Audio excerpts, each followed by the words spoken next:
Kapag ka mga kapatid, ibinigay natin ng buong tiwala ang ating buhay sa Panginoon, hindi niya tayo pababayaan. Amen, Amen? Lord. Hindi niya tayo pababayaan. Minsan, oo, may lindol, may bagyo, may mga pagsubok pa rin.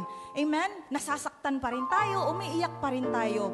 Pero the good thing is, sa piling ni Lord, may kapayapaan. Amen. Amen?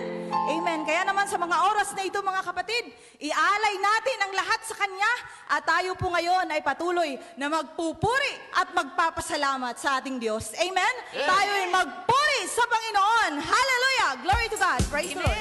Hallelujah.